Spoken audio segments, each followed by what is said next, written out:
Jim, the last few weeks we have talked about mastering alchemy tools, some of them. We've talked about the grounding, we've talked about the center of the head, we've talked about how not to get distracted, I'm not my stuff, a number of concepts and tools. And people, more than any other tool, want to know how you and I use the rose. Yeah. So let's give them some daily practical ways of using the rose. Interesting you should say that. Just kind of coincidentally. That was funny. What do you have there? A rose. It's actually a make-believe rose. So, but nobody's going to know it's a make-believe rose. So the rose is one of the fundamental tools. And so let's define that first, because fundamental means fundamental. And a lot of times people skip over the fundamentals. And what happens is, because they're so simple and they're such an easy concept to understand, being in the center of your head, grounding,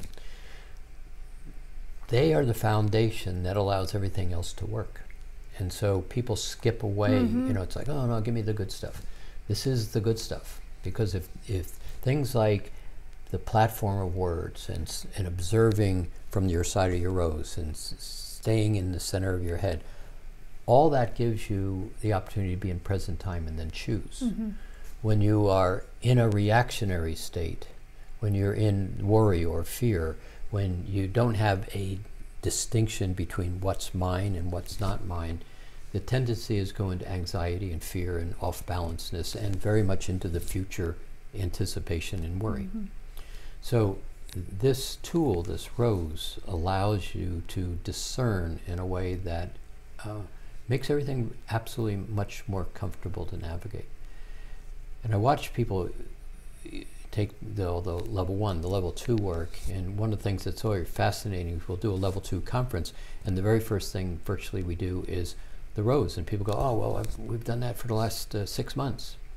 But as soon as you put people together, it is amazing how I didn't understand that's what the rose was. So even though this is fundamental, many of you have done this, you know, for 20 years now, 10 years now, 5 years now, however long it's taken, do you understand what the rose is? And in these times, understanding the rose is really pretty important, because a lot of the energy that you are experiencing in your space, the fear that you're experiencing, the worry, all of these various things that are going on economically, health-wise, viruses, a great portion of what you're feeling does not belong to you. It's not yours. It's mass consciousness in drama. It's mass consciousness in fear. And all of a sudden you can't distinguish between, is this mine or is this something else? And so the rose is that important to play with. And it's really a simple concept. Should I just demonstrate it? Yes. Oh, we're not going to stand up. No, I'll just sit here and do it, because I can do it right here. The reality is, you can be standing this far away from somebody, use your rose. You know, the simple rule of the rose is, in this case, if you were to stretch your hand straight out, turn your palm of your hand towards you, approximately within inches, that's where your aura is. It goes all the way around you, over you, below you. This is a point of discernment when we play with the rose. And so discernment meaning I'm going to create a point. And I'm going to put a rose right at the point. And everything that is on, instead of all the noise, I'm going to pull my attention back and be on my side of the rose. So from the heart to the rose is me. And everything on the other side of the rose is Shakespeare's theater to entertain yourself. But when you're dealing with people, if you can put it right here, and it's an imaginary rose, it's not this rose, it's just simply find this point of discernment. I can sit and look at Roxane and be halfway between me and Roxane. I can hold my attention on this side, just creating an imaginary point of discernment. The rose. And then in that space, I've got a lot more room to have conversation. She could be really angry. It's not my problem. She could be excited. It's not my problem. I can discern from my side of the rose. That's how both teach it and live it out in my reality. How is that playing? And the rose, it moves. And so if you come close, if you, a stranger, I would never do this with you, come closer to me, I simply move the rose halfway in between so that I can still stay on my side and they can't enter my space. Right, so as they get closer, you just simply stay right here. Yes. It's a really fun exercise because we do it in free lectures or things where we do groups of people. And a lot of times I do this on purpose. I'll pick somebody who is very clearly uncertain about themselves and just say, do you want to play? And they say yes. But the story is, I'm going to take a step and I'm going to get closer and closer to you. And I start about 10 feet away. And as I get closer, you see them getting more uncomfortable. And I keep asking, am I too close? And the answer is no, because I haven't hit the edge of their aura. But I'll move that close to the edge of the aura and say, and they're like this, am I too close? And they'll say no. And it's fascinating because all I have to do is just lean. And it's like, oh my God. Too close. Too close. So you can discern that point. Yeah. It's like, whoa, that's too close. You've had people step into your space and it's like, I got to get out of this. But this part Roxane's pointing to is, you don't have to get intimidated by somebody else when they step too close. You just move the rose back. Mm-hmm. And we've played this game out, and I said, all right, now let's play with the rose, and you put it up and stay on your side, and I'm going to take a step. Am I okay? Am I too close? No. Am I too close? I can literally move right to the tip of their nose, and we have a conversation. I know this isn't the ideal place to be, but am I too close? No. And step back, move the rose back. And then from that point on, it's a very different conversation with that same person. This is so simple that it's like, oh, I got it. But the key now is, you got it, play with it. And play with it in a way where you feel it physically. Yeah. And you make it a game. I mean, this is great for husband, wives, kids type of thing. You know, you just have your rose up. You're not saying anything. You just kind of walk up close to them and move the rose in, move the rose out, walk away. What happened? Go to the grocery store and put your rose up. Talk to the cashier. She doesn't care what you're saying. It's like, oh, how's your day? Nice dress. Can you stay on your side of the rose? Can you walk through the grocery store and move your rose in as you walk past people? Move your rose back out. It's an experiential experience. It's something that you play with. And I guarantee there's a lot of you sitting out there going, oh yeah, I know all about it. Yeah, you know all about it. But when somebody jumps out in front of you and says, boo, whatever format that takes, do you jump? Are you able to simply go, oh, nice to see you, with no reflex charge? If you're jumping like that, your rose wasn't up. Right. Or I haven't learned how to manage it. So that's what you just described is the very first thing we teach of how to use the rose. But the rose can be used for other things, a lot of other things, maybe an infinite number of things. Yeah. Well, one of the things that I use it for is if someone's tailgating me, driving behind me too close, I put my rose, my imaginary rose, on my bumper. And as I keep driving, I just slowly, gently move it back, move it back, move it back.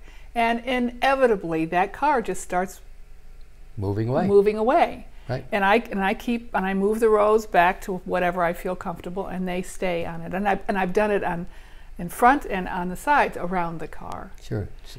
Another way that I've used it is as a cleaning tool. I don't know if we talked about this or not.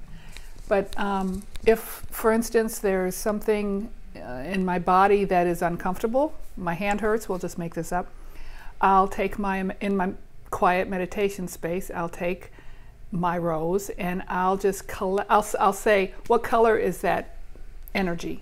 Oh, it's blue. So you create a mental image picture of a rose somewhere, doesn't matter where, and you move it to that space. Well, but first I'll ask the hand, what color is this energy? Blue, just make it up. Then create a rose, an imaginary rose, and just play like kindergarten, collect up all the blue, and then move the rose away outside of my space and explode it. And what happens is that all that blue, uncomfortable energy goes away, goes back to where it came from. And it may take a few times of doing that.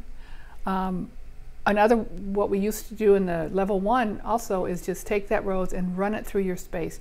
I'm going to run it through all my veins. I'm going to run it through all my bones. I'm going to run it through my nervous system. Just not that there's a problem with it, but it helps rebalance. It's a healing. Yeah, and make it a game. Keep it really simple. Play with this as a concept of, I'm just going to take the rose and kind of clean my leg off. Right.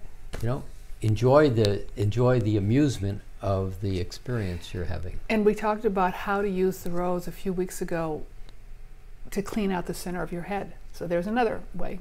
We've talked about it. Yeah. Well, let's reframe that. So ever get caught where you've got a song or a set of words, or you keep coming back to something, you just can't get it out of your space.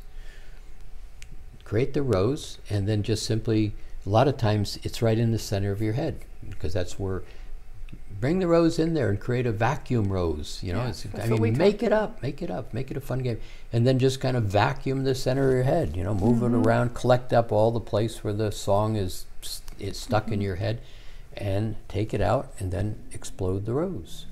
It's really a simple, easy. It's so ridiculously simple and so ridiculously effective that people just go, oh yeah, I know that. When was the last time you used it? How much attention are you putting on it?